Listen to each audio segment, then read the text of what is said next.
This is the story, Thomas and Percy to the Rescue. Based on the Railway series by the Rev. W. Awdry. The engines were talking in the engine shed. Everyone seems much happier in the springtime, said Thomas.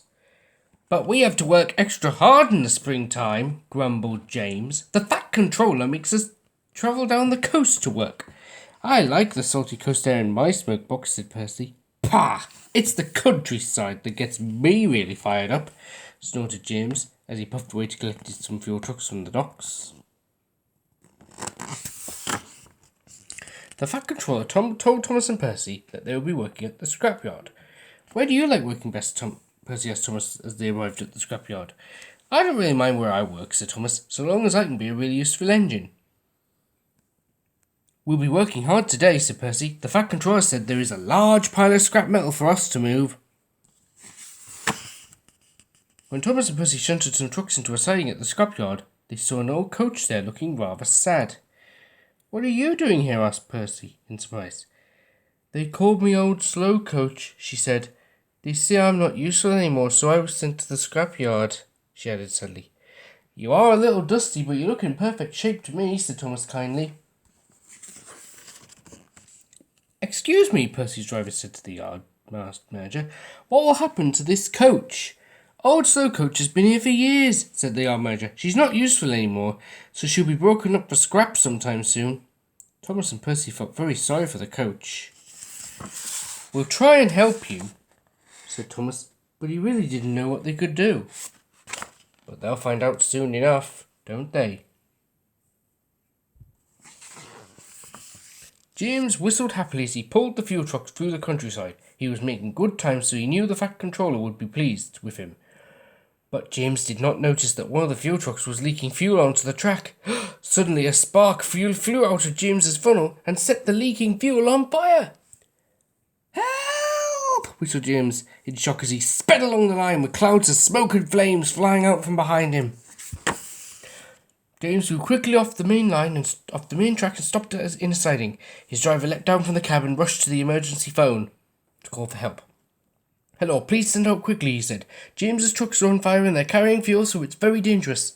The fireman set out straight away, and James waited anxiously while his driver tried to put out the fire.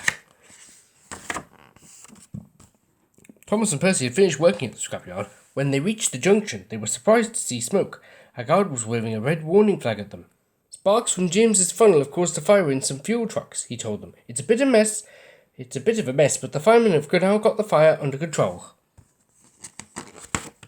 You said the countryside got you all fired up, Percy told James, but I didn't think you meant it this way. Pah! Snorted James. It was the stupid truck's fault, not mine. It is safe for you to move past James now, said the fireman to Thomas and Percy.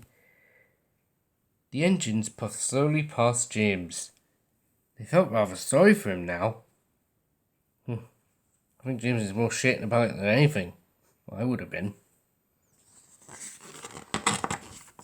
Thomas and Percy went to Timber Station. The drivers talked to the station master, and the engines had a long, cool drink at the water tower. When they filled up the tanks, they waited for their drivers to return. Suddenly, their drivers came running towards them. Are we late for something? Asked Thomas. We've just heard that the workman's hut at the seaside is on fire, said Thomas's driver. Let's go and see what we can do to help. When Thomas and Percy arrived at the burning building, they saw that the fire engines had already arrived. The firemen were using hoses to fight the fire, but they had a problem. They were about to run out of water. We can't use seawater, said the fireman, because it clogs up our works, and if we can't find more water from somewhere, then I'm afraid we'll just have to let the workman's hut burn. Thomas had a good idea. Why don't you use the water in our tanks, he said. We've just refilled them at Timber Station, so there should be plenty for you to use. You're a very clever engine, said the chief fireman. He called over all the firemen and told them about Thomas's plan. The firemen were impressed. They quickly brought their hoses to Thomas and Percy and used the water in their tanks to tackle the fire. Yeah. And in 2011 they did the same thing. Well, at least I think they did.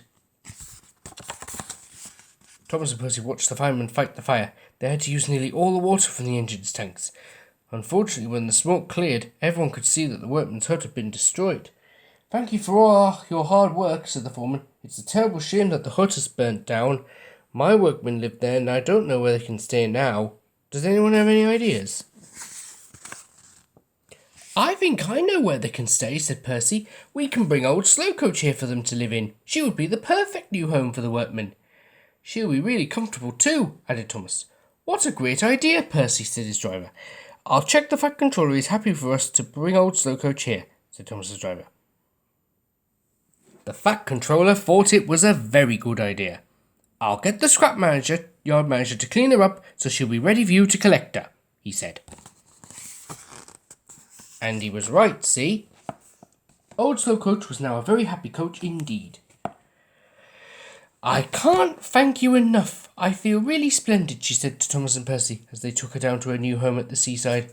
And when they arrived, everyone agreed that there was nothing really old or slow about Coach, who would continue to be a really useful coach for evermore. Wasn't that a good story? Just a shame we never saw old Slowcoach in the CGI series.